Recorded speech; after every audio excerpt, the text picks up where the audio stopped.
हामीले गर्ने question number 1 लाई सल्भ।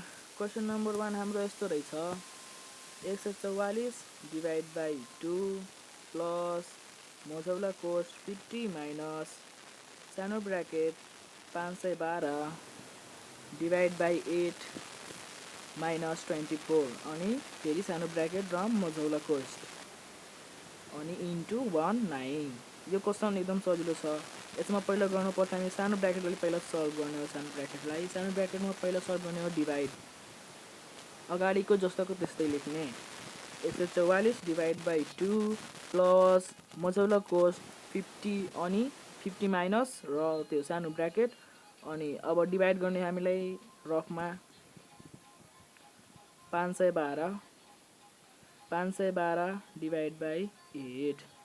अब 8 6 48 48 को यहाँ 48 लेख्ने हामी। अब 1 5बाट उधारो माग्छ त्यहाँ हुन्छ 11। अब 11बाट 8 जान्छ भने हाम्रो बच्छ यहाँ 3, 4 को 4 कट्छ, 2 लाई तल झार्ने हो हामी।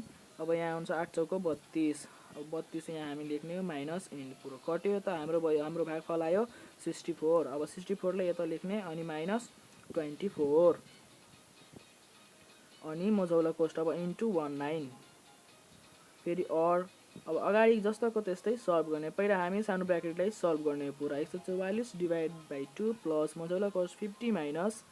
अब यहाँ घट्छ, यहाँ हाम्रो सानो ब्र्याकेट हट्छ। अब यहाँ बच्छ 40, यहाँ बच्छ हाम्रो 40 अनि मझौला कोष अनि इन्टु 19।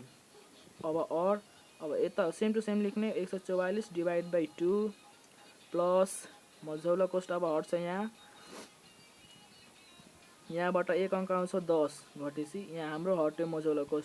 अब बोर्डमास कुरोलाई हामीले गर्ने हो भने अब हामीले पहिला डिवाइड गर्ने हो। डिवाइड अब 144 हामी यहाँ रफमा गर्छौँ 144 डिवाइड बाई 2 2 7 जा 14 14 कट्यो पुरा। अब यहाँ तल 4 लाई तल झर्ने। अब 2 2 जा 4 हाम्रो भागफल आयो 22।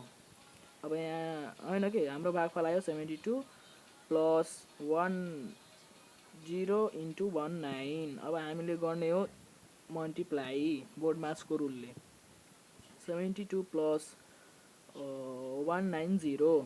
अब हाम्रो एन्सर आउँछ पुरा टोटल जोडेर 262 262 हाम्रो एन्सर आउँछ। यो क्वेसन गाह्रो छैन, यो क्वेसन एकदम सजिलो छ। क्वेसन बुझ्नु भएन भने कमेन्ट गर्नु होला, म फेरि